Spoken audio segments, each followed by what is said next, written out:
Attend your roll call.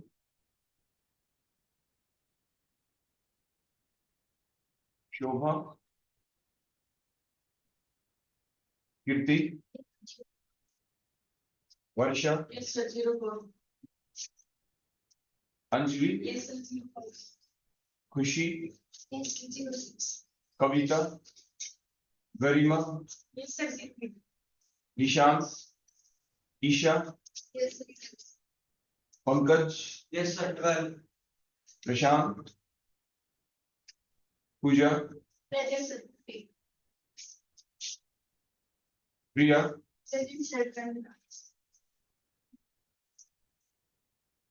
शीतल, सिमरन, भूमिका, दीक्षा,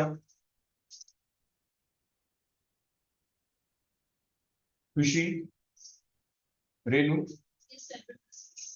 मुस्कान, हितेश,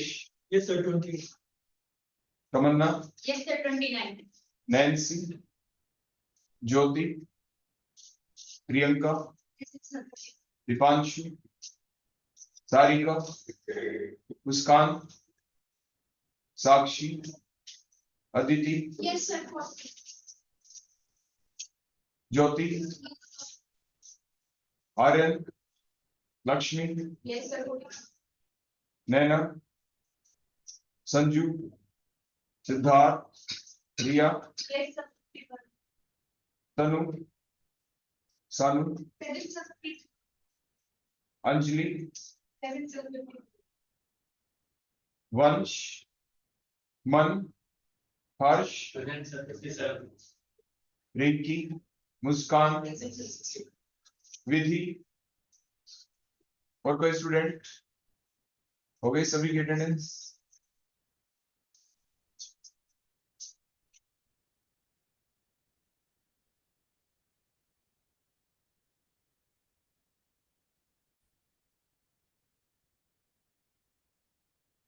बेटा हमारी जो यूनिट चली हुई है उसका नाम क्या है? I means. अब वो बिल्कुल आखिरी पड़ाव के ऊपर है, जल्दी वो फिनिश हो जाएगी, लेकिन उसकी कनेक्टिविटी बनी रहेगी हमारी नेक्स्ट कुछ यूनिट्स या यू कैन से टॉपिक्स के साथ। तो इससे कोरिलेटेड जो आगे आपके टॉपिक बनने वाले हैं हम आपको बता दें, वो अपने आप ही साथ के साथ फिनिश हो जाएंगे। वो आपके नाइट्रो कंपाउंड्स होंगे जो आपके सिलेबाई के अंदर है, और इसके साथ साथ आपके डायजोनियम सॉल्ट होगा जो आपके सिलेबाई के अंदर है। ऐसा हम क्यों कह रहे हैं? क्योंकि आप देख पाएंगे अभी कि जो आपकी, जैसे कल हमने देखा कि हमने रिएक्शन पार्ट पढ़ा था एलिफेटिक एमीन्स का, ध्यान दिया होगा ना? तो उसमें कौन सी एमीन ली थी हमने कल? CH3 CH2 NH2, आपने ध्यान दिया होगा। हमने इथेन एमीन को लेके कल इसकी प्रिपरेशन देखी थी हमने कि इसको हम कैसे प्रिपेयर कर सकते हैं। आपने देखा था कि इसको किसी भी कंपाउंड से आप प्रिपेयर कर सकते हैं। वो कंपाउंड आपके एल्केन से लेके जो भी थे, लेकिन कुछ एक पार्ट हमारा बच भी गया होगा शायद। तो जो पार्ट बचा वो क्या था? देखो हम आपको बताएं, फॉर एग्जांपल हमने कल साइनाइड नहीं लिखे थे, आपने ध्यान दिया होगा अपने चार्ट के अंदर नहीं लिखे थे ना हमने साइनाइड। अब वो साइनाइड हम कौन से लें? हम साइनाइड ऐसा भी ले सकते हैं नाइट्राइल्स मींस जिसके अंदर same number of carbon atom हो, या हम ऐसा भी तो ले सकते हैं जिसके अंदर कार्बन कितने हो, इससे ज्यादा। देखो ऐसे CH3 CH2 C triple bond है ना, ऐसा हम ले ले। इसका नाम क्या होगा? 1 2 3 प्रोपेन नाइट्राइल है, और इसका नाम क्या होगा? 1 2। तो इथेन नाइट्राइल है आईपैक नेमिंग अगर आप देखें तो। इस अब दोनों में डिफरेंस क्या है? इसमें जो आपका प्रोडक्ट बनेगा फाइनल, जिस चीज को हम प्रिपेयर करना चाहते हैं, उसके अंदर 2 ही कार्बन है, यहाँ पे भी 2 ही कार्बन है।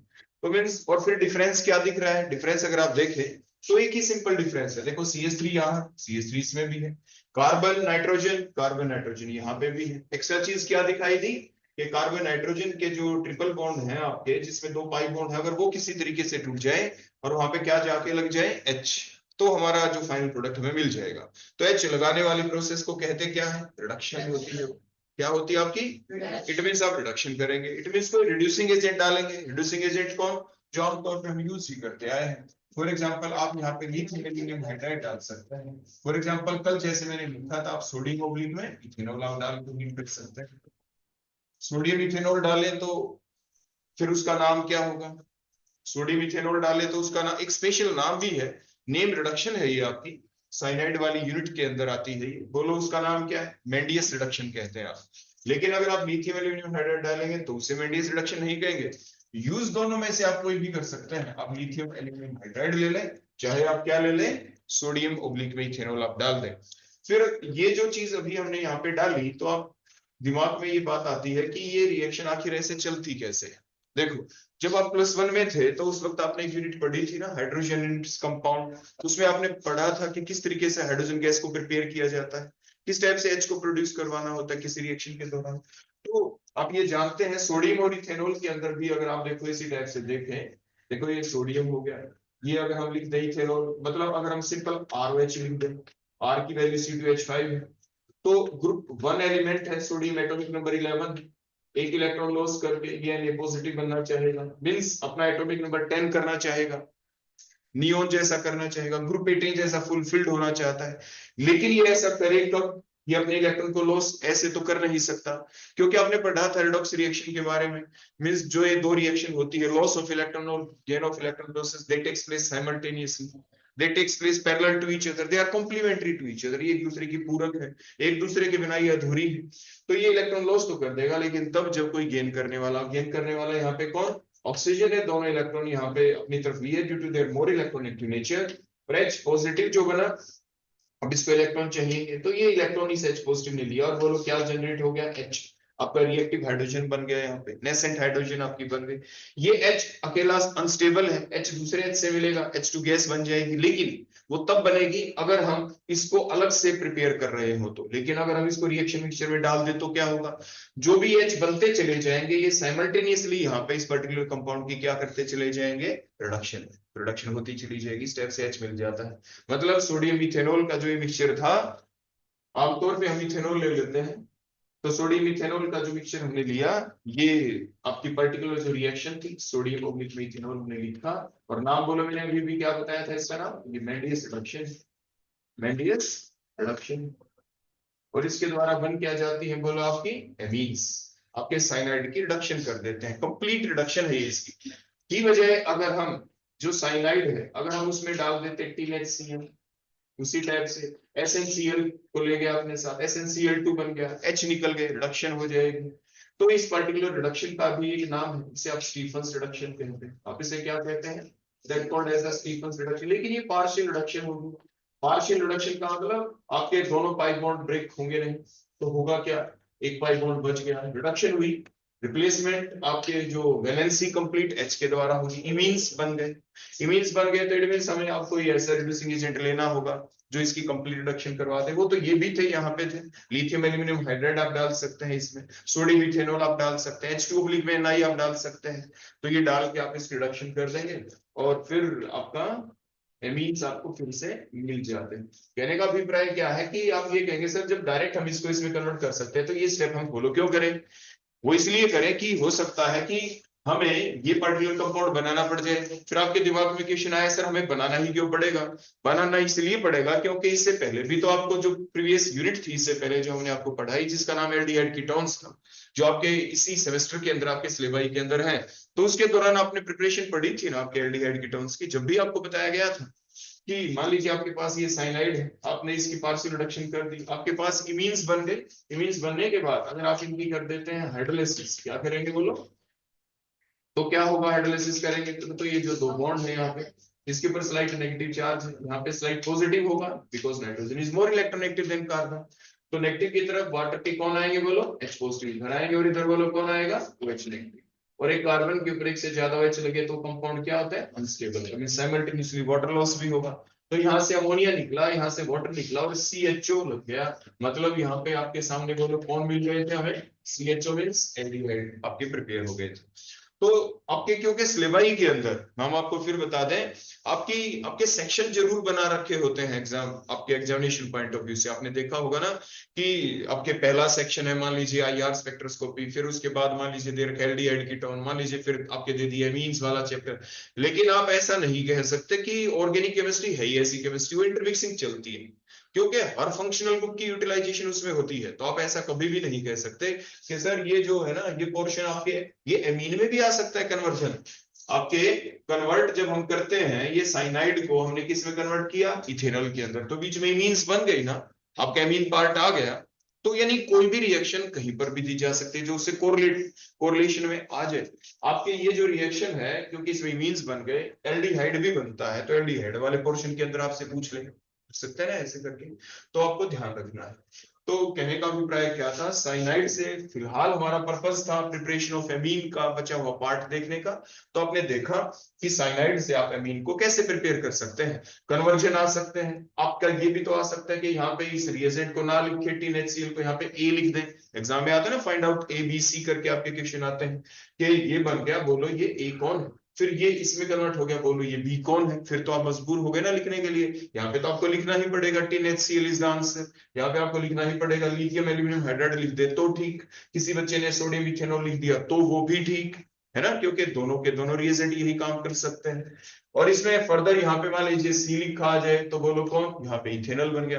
तो कहने का मतलब किसी भी तरीके से, इसलिए आप ये नहीं कह सकते कि सर यही याद कर लेते हैं उनको भी याद ना करें, क्योंकि क्वेश्चन पूछने के पैटर्न अलग अलग हो सकते हैं। तो इसलिए जितने भी पॉसिबल पाथ होते हैं उन सभी को हमें ध्यान रखना पड़ता है अपने एग्जामिनेशन पॉइंट ऑफ व्यू से। क्लियर हो गया बेटा? अब देखो ये तो हमने देख लिया। अब अगर हमारे पास ऐसा नाइट्राइल आ जाए जिससे हमें इस एमीन को बनाना है, लेकिन इस पार्टिकुलर नाइट्राइल में नंबर ऑफ कार्बन एटम ज्यादा है, तो फिर हम क्या करें, ज्यादा है तो उसके लिए देखो हमने क्या किया, आपने पढ़ा है कि देखो जैसे अभी अभी आपने सीखा था ना, कार्बन नाइट्रोजन के बीच में जब भी बॉन्ड होते हैं they are very highly sensitive towards the hydrolysis. तो जैसे हमने यहाँ पे हाइड्रोलाइसिस की तो बोलो हमें क्या मिल गया था आगे, एल्डिहाइड। ऐसे ही आप पढ़ चुके हैं पहले कि जो कार्बोक्सिलिक एसिड होते हैं जब वो बनाने थे, हमें उस चैप्टर के अंदर हमने पढ़ा था, क्या पढ़ा था हमने कि CN की अगर हम हाइड्रोलाइसिस कर दें, कंप्लीट हाइड्रोलाइसिस अगर हम इसकी कर देते हैं, उसी टाइप से नाइट्रोजन पे स्लाइट नेगेटिव चार्ज होता है, कार्बन पे स्लाइट पॉजिटिव चार्ज होता है। तो कंप्लीट हाइड्रोलाइसिस करेंगे तो बोलो 3 मोल्स वाटर के जो यूटिलाइज होंगे यहाँ पे, क्योंकि नाइट्रोजन पे स्लाइट नेगेटिव चार्ज है, 3 बॉन्ड अगर ये तो 3 H पॉजिटिव आ गए देखो यहाँ, और 3 बोलो कौन लिख देंगे हम इसके सामने, बोलो OH, क्योंकि हाइड्रोलाइसिस हम कर रहे हैं। आप हम फिलहाल मैकेनिज्म थोड़ी ना देख रहे हैं, एसिडिक मीडियम के अंदर हम इसको करते हैं।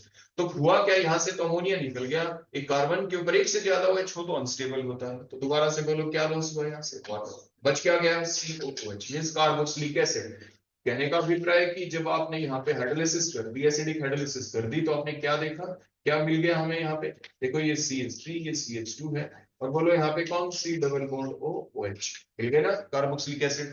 पर्पस तो अभी सॉल्व नहीं हुआ, तो हम करें क्या, अब हम आगे फर्दर क्या करेंगे, इसके अंदर हम इसके अंदर डाल देंगे अमोनिया, जो कल भी हमने सीखा था ना कार्बोक्सिलिक एसिड को कैसे एमीन्स में कन्वर्ट कर सकते हैं। आपने अमोनिया डाला, OH की रिप्लेसमेंट NH2 ग्रुप से हो जाएगी, तो ये CH3 CH2 और ये C डबल बॉन्ड, और बोलो क्या लग गया आपका NH3, आपके एसिडमाइड बन गए। फिर हम डीकार्बोनाइलेशन रिएक्शन कर देंगे, CO को हटा देंगे यहाँ से, कैसे हटे, एक नेम रिएक्शन थी जो कल आपने पढ़ी थी, Br2 ऑब्लिक में आपने KH डाला है ना, हीट कर दिया आपने।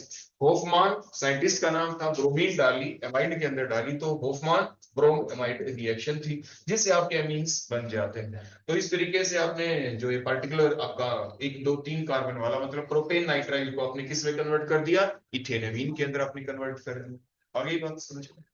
तो ये कुछ बेसिक चीजें हैं जो हमें ध्यान रखनी पड़ती है। तो ये पोर्शन कल हमारा बच गया था, तो ये आपको बता दिया गया है। अब यहाँ पे कोई डाउट तो बेटा पूछ सकते हैं, पूछना है बेटा किसी बच्चे को कुछ, कोई डाउट हो तो आप पूछ सकते हैं, कोई भी डाउट यहाँ से। कन्वर्जन मैंने आपको बता ही दिए कि इस पूरे फ्लो चार्ट के अंदर से क्या बात किस तरीके से आपसे पूछी जा सकती है। तो इसलिए चार्ट जो है उसको क्रैम नहीं करना, समझ कर उसको याद करना है ना, ताकि एग्जामिनेशन के अंदर कोई भी दिक्कत आपके ना आए। चलो अब हम अगली रिएक्शन लेते हैं आपके एमीन्स के प्रिपरेशन के लिए। तो जो अगली रिएक्शन अब हम लेने वाले हैं एमीन के प्रिपरेशन के लिए, वो रिएक्शन देखो कौन सी होगी हमारी, एक नेम रिएक्शन लेते हैं हम। जैसे आपने सीखा ना, क्या सीखा था आपने, आपने ये सीखा था जब हम डिफरेंशिएट कर रहे थे प्राइमरी सेकेंडरी और टर्शियरी एमीन के दौरान। देखो कुछ बातें हैं ना हमें एग्जाम में पजल कर देती हैं, कई बार कैसे पजल कर देती हैं, जैसे हमने वर्ड यूज किया प्राइमरी एमीन, मींस वो कौन सी रिएक्शन जो ये पता लगा देगी, जो हमें किस चीज में हेल्पफुल होगी for the detection of the primary अमीन। मतलब एक टेस्ट ट्यूब में हमने आपको प्राइमरी अमीन डाल के दे दिया और ये कहा कि बताओ ये प्राइमरी अमीन है या नहीं, तो कौन सा था वो टेस्ट? वैसे वो बैन है, लेकिन थ्योरेटिकली हम आपसे पूछ रहे हैं, एग्जाम में तो पूछा ही जा सकता है ना थ्योरेटिकल वे में। तो कौन सी थी वो रिएक्शन? वो कार्बाइल एमीन रिएक्शन थी, बिल्कुल ठीक कहा आपने। इसी तरीके से अगर हम आपसे ये पूछ लें वो कौन सी है रिएक्शन जिसके द्वारा आप सिर्फ और सिर्फ प्राइमरी अमीन को ही प्रिपेयर कर सकते हैं, एक ऐसी रिएक्शन है। उस रिएक्शन को एक नेम रिएक्शन भी कहते हैं। अभी वही रिएक्शन बतानी बाकी है, वो मैंने आपको बताई है नहीं। तो प्रिपरेशन वाले इस टॉपिक के अंदर अब हम लेंगे उसी सेम रिएक्शन को, साइंटिस्ट के नाम के ऊपर है वो रिएक्शन, और उस रिएक्शन का नाम है गैब्रियल थैली-इमाइड रिएक्शन। क्या नाम होगा बोलो उसका? Gabriel phthalimide reaction. तो देखो अब हम ये नाम लिख लेंगे यहाँ पे, ये गैब्रियल थैली-इमाइड रिएक्शन। तो ये नेक्स्ट रिएक्शन है, और इस रिएक्शन के बारे में मैंने पहले बता दिया। ये रिएक्शन क्या काम आएगी? For the preparation of primary amine. Carbylamine क्या रिएक्शन आई थी? For the detection of the primary amine, whether the given amine is primary और नॉट। तो कई बार देखो ये जो दो बातें हैं ना, जब हम कोई कॉम्पिटिटिव एग्जाम दे रहे हो तो उस वक्त हमें पजल कर सकती है कि हाँ दिमाग में बातें तो रहती हैं कि ये डिटेक्शन के लिए थी या प्रिपरेशन के लिए। तो यानी इस चीज को अगर हम बार बार पढ़ेंगे और हम सुन लेंगे साथ के साथ, जैसे मैंने आपको साइमल्टेनियसली बता दिया कि आप यहाँ पे पजल हो सकते हैं, तो आपके दिमाग के ऊपर क्लिक करेगी वो चीज, हाँ उस दिन हमने सुना था, सर ने हमें बताया था, इस चीज के ऊपर ध्यान रखना। एग्जाम में आप यहाँ पे गलती कर सकते हो, लिखना हो, टिक करना हो गैब्रियल थैली-इमाइड रिएक्शन के ऊपर, कभी कराओ कार्बाइल अमीन के ऊपर, तो हो जाएगी ना ऐसे दिक्कत। लेकिन उस पजलिंग को कैसे करते हैं? दूर दूर ऐसे करते हैं जिसमें नाम आ गया कार्बाइल अमीन रिएक्शन। मतलब कार्बाइल अमीन के अंदर से कार्बाइल को हटा दो, एमीन बच गया। मतलब उस एमीन के लिए हम उसको यूज करने जा रहे हैं, प्राइमरी अमीन। बनेगा आगे प्रोडक्ट क्या? अब कार्बाइल को लगा दो तो क्या बन गया? कार्बाइल अमीन। मतलब कार्बाइल को छुपा लें तो रिएक्टेंट बच जाता है प्राइमरी अमीन, और उस प्राइमरी अमीन के अंदर फिर हम क्लोरोफॉर्म और क्यूएच डालते थे और बन जाता था हमारा कंप्लीट नेम कार्बाइल अमीन, मतलब आइसोसाइनाइड बन जाते थे उस रिएक्शन के दौरान। तो ऐसे करके हम अपने छोटी छोटी ट्रिक लगाते रहते हैं, अपने तरीके से हमें याद रखने होते हैं। कई बातें ऐसे हैं, मान लो मैंने आपको बता दिया, लेकिन आप अपने दिमाग में सोचते हो कि मैं उसको कैसे याद करूं, तो उसके अनुसार आप अपना भी कोई ना कोई टेक्ट लगा लेते हैं। पर्पस हमारा होता है उस चीज को याद रखना। मैं कैसे याद रखता था वो कुछ कुछ बातें मैं आपके साथ शेयर करता रहता हूँ, जैसे मैंने अभी आपको बताया। आप अपने तरीके से कुछ और भी चीजें सोच सकते हैं। ठीक हो गया बेटा? तो अब गैब्रियल थैली-इमाइड रिएक्शन के बारे में मैंने आपको बताया क्या, it is used for the synthesis of primary अमीन, कि हम इस पर्टिकुलर रिएक्शन की हेल्प से प्राइमरी अमीन को हम सिंथेसाइज कर लेंगे। लेकिन करेंगे कहां से? नाम से देखो पता चल रहा है आपको यहाँ पे, जैसे थैली-इमाइड लिया हमने, थैली-इमाइड से पहले जो थैली वर्ड आया, तो यहाँ पे थोड़ा इसका बैक लेंगे हम। बैक का मतलब ये जो थैली वर्ड है ये कैसे आया, किस हिसाब से लिया, तो हम आपको बता दें कि मान लीजिए बेंजीन रिंग हो, और बेंजीन रिंग के ऊपर इस टाइप से आपके मान लीजिए आपने एक CH ग्रुप लगा दें, तो आप इसे कहते क्या है? आप इसे कहते हैं बेंजोइक एसिड। क्या कहते हैं? अगर हम देखो जहां पे भी मैंने आपको बताया था बेंजीन रिंग के ऊपर अगर कोई ग्रुप ना लगा हुआ हो उस वक्त तक ऑल पोजीशन आर इक्विवेलेंट, सारी पोजीशन इक्विवेलेंट थी। लेकिन जब कभी भी बेंजीन रिंग के ऊपर आप कोई भी एक ग्रुप लगा देते हैं, चाहे वो एल्काइल ग्रुप लगा दें या जैसे मैंने कार्बोक्सिलिक एसिड ग्रुप लगा दिया, आप ये लगा दें, उसके बाद अब सारी पोजीशन इक्विवेलेंट नहीं है, क्योंकि ये जो लगा हुआ ग्रुप है इसका अपना एक नेचर है कि ये या तो +R का होगा या -R का होगा, उसके अकॉर्डिंग ही रिएक्शन चलनी होती है। अब जैसे ये जो ग्रुप है, कल जैसे मैंने आपको बताया था कार्बन लगा हुआ है, बेंजीन से डायरेक्टली जो अटैच है कार्बन है, लेकिन वो जो बेंजीन से डायरेक्टली अटैच कार्बन एटम है उसने फर्दर डबल बॉन्ड बना रखे हैं या ट्रिपल बॉन्ड बना रखे हो। जैसे फॉर एग्जांपल मैं वैसे ही आपको लिख के दिखा दूं ताकि आपका थोड़ा रिवीजन हो जाए। मान लीजिए मैंने C ट्रिपल बॉन्ड लिख दिया, मान लीजिए मैं एल्डिहाइड लिख देता, यहाँ पे H होता, तो भी आपको बेंजीन से डायरेक्टली लिंक जो एटम है जैसे कार्बन हियर, तो उसने आगे मल्टीपल बॉन्ड बना रखे। कोई भी ऐसा ग्रुप होता है तो -R इफेक्ट वाला ग्रुप होता है, इलेक्ट्रॉन विड्रॉइंग नेचर होता है, उसका -R इफेक्ट होता है।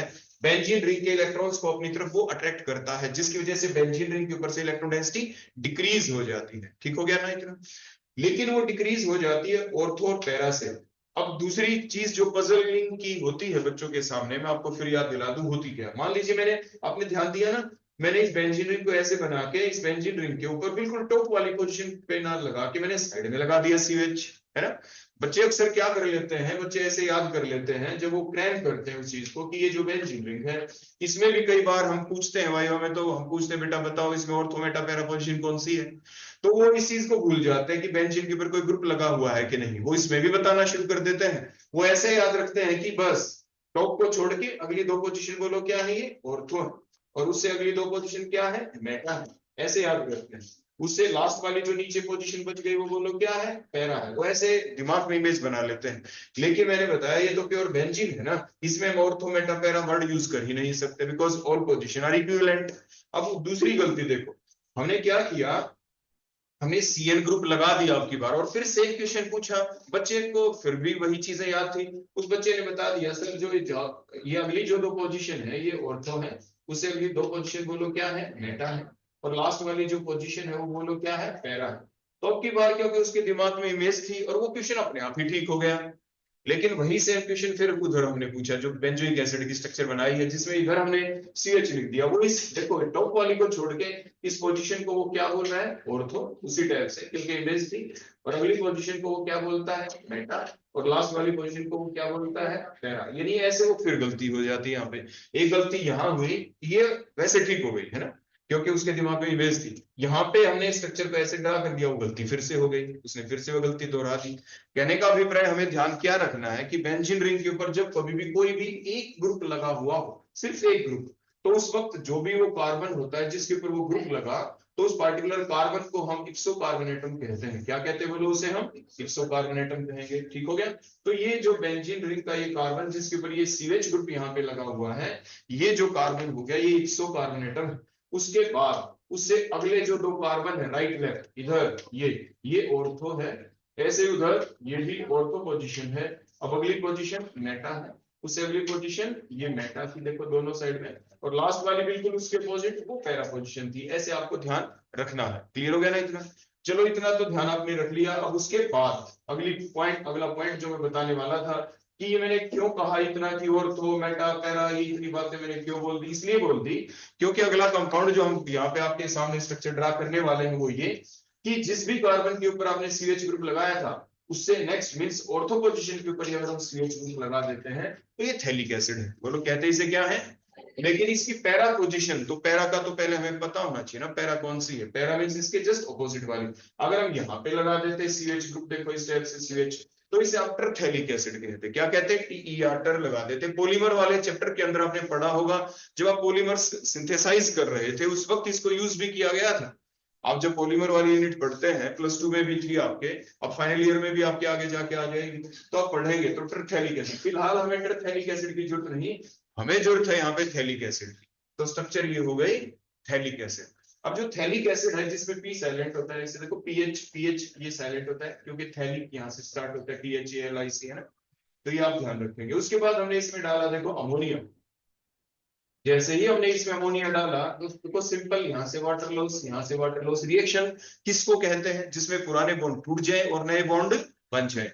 मान लीजिए रिएक्शन हुई, मैंने क्या किया, ये थैलिक एसिड अमोनिया के बीच, और यहाँ से देखो ये H निकल गए, यहाँ से OH निकल गए क्योंकि पुराने बॉन्ड टूट गए ना। अब नए बॉन्ड बोलो किस किस के बीच बनेंगे, जिनकी वैलेंसी कम हुई है। वैलेंसी किसकी कम हुई, कार्बन के देखो 1 2 3 बॉन्ड है, यहाँ इस कार्बन के भी 1 2 3 बॉन्ड है, नाइट्रोजन का सिर्फ एक ही बॉन्ड है।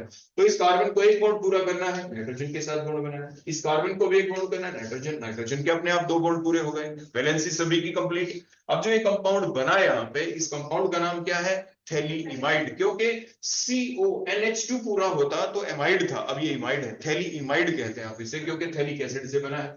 आगे बेटा बात समझ में। तो बोलो जो शुरू में हमने ये रिएक्टेंट लिया, आपके सामने जो स्ट्रक्चर ड्रा की, बोलो इसका नाम क्या है यहाँ पे, दैट इज द थैलीइमाइड। बोलो कौन हो गया ये, तो ये थैलीइमाइड गैब्रियल साइंटिस्ट ने लिया आपके प्राइमरी अमीन क्योंकि हमें प्रिपेयर करने हैं, तो थैलीइमाइड की स्ट्रक्चर आपके सामने।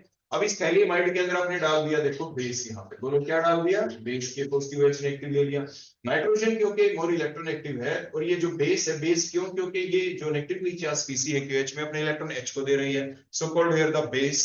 अब इसने इलेक्ट्रॉन H को दिए तो दोनों इलेक्ट्रॉन बोलो किसकी तरफ शिफ्ट हो गए, नाइट्रोजन की तरफ ये शिफ्ट हो गए ना बेटा यहाँ पे।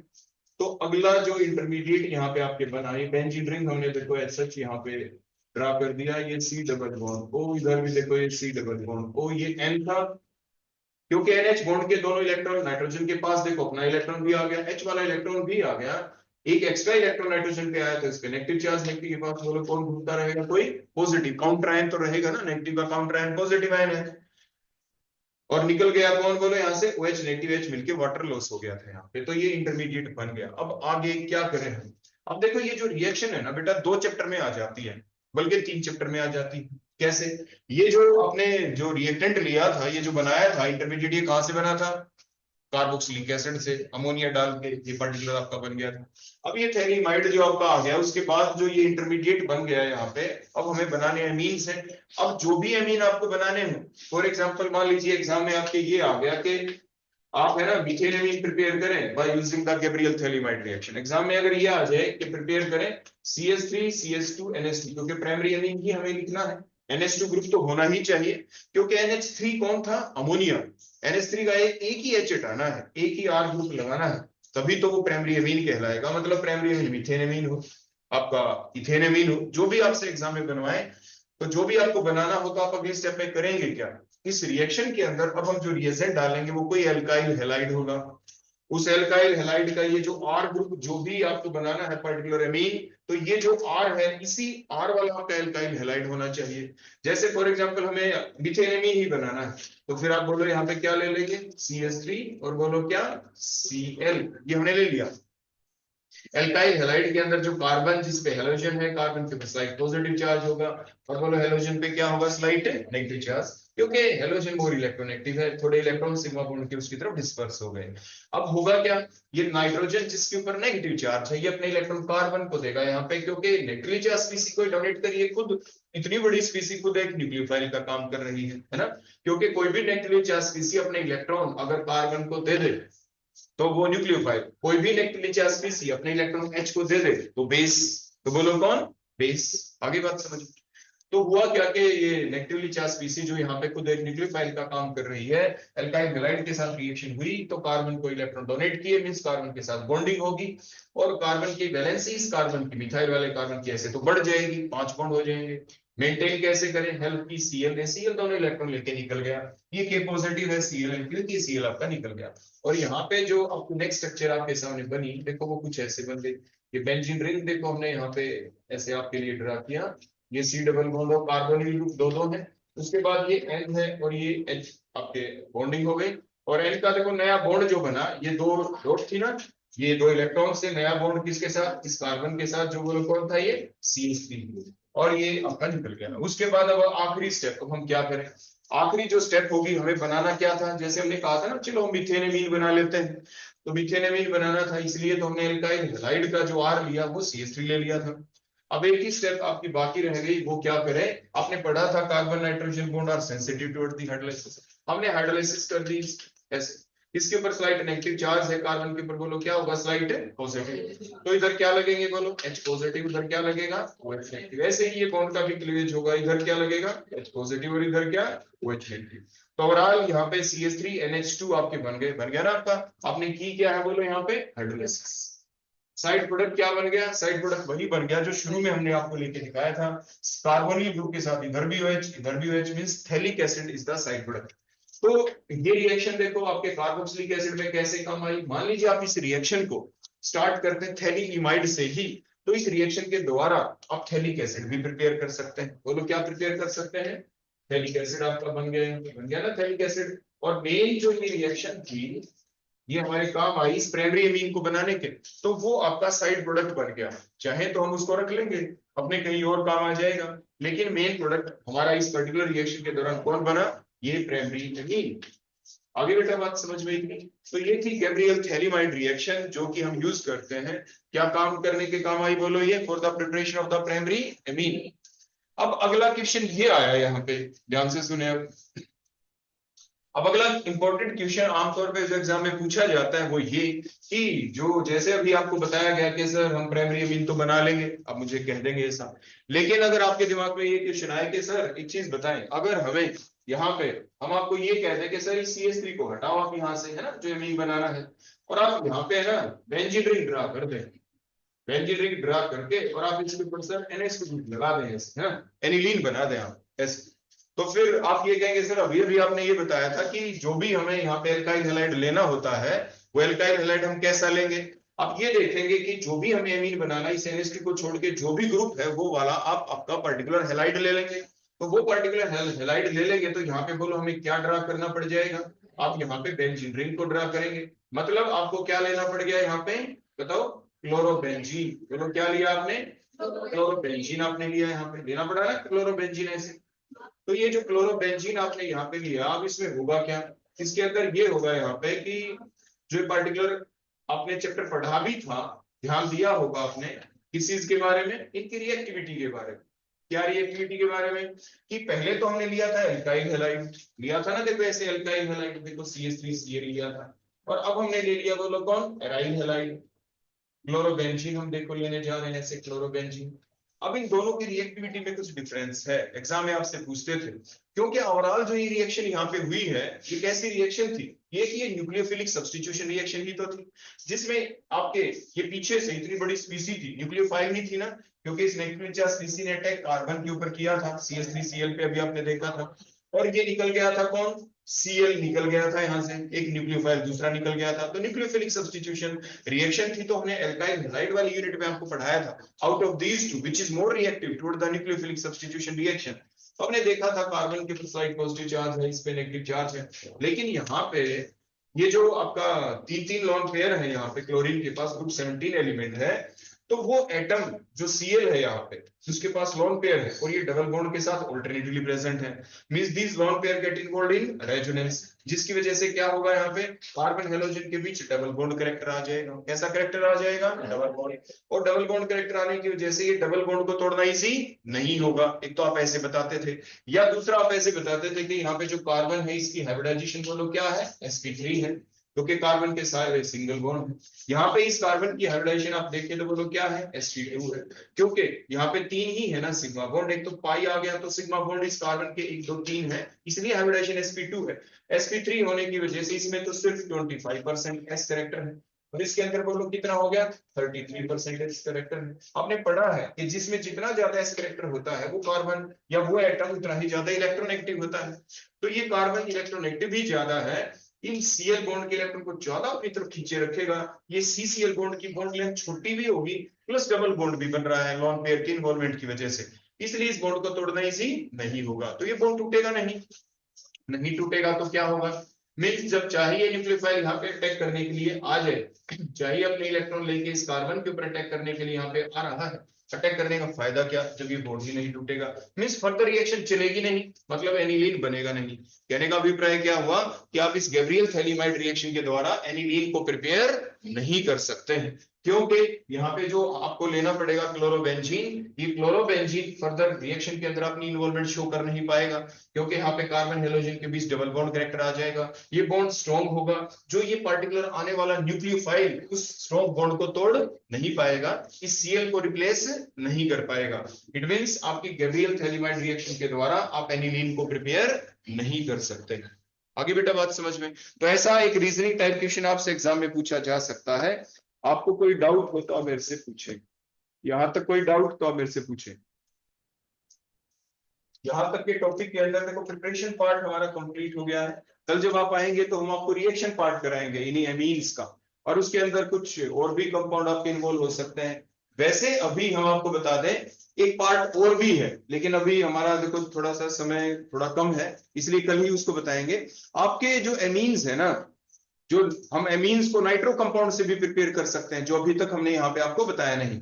तो कल जब आप आएंगे तो हम आपको क्या बताएंगे कि एमीन का प्रिपरेशन पार्ट भी देखेंगे पहले थोड़ा सा, और जो बचा हुआ है मतलब नाइट्रो कंपाउंड से बनाना, मतलब नाइट्रो कंपाउंड से कैसे बनाते हैं। लेकिन जब रिडक्शन करेंगे तो आप देखेंगे कि वो जो हिस्सा है जो आपकी दूसरी यूनिट है नाइट्रो कंपाउंड, उसका अपने आप ही बन जाएगा, क्योंकि नाइट्रो से हम किसको प्रिपेयर करने जा रहे हैं, आपके एमीन्स को। लेकिन अलग अलग टाइप के रिएजेंट आएंगे, अलग अलग रिएजेंट अलग अलग कंडीशन के तहत। कई बार आप देखेंगे मोनो यूनिमोलिकुलर रिडक्शन हो रही है एक ही मॉलिक्यूल में, कई बार दो मॉलिक्यूल आपस में जुड़ जाएंगे और बाई मॉलिक्यूलर रिडक्शन बन जाएगी।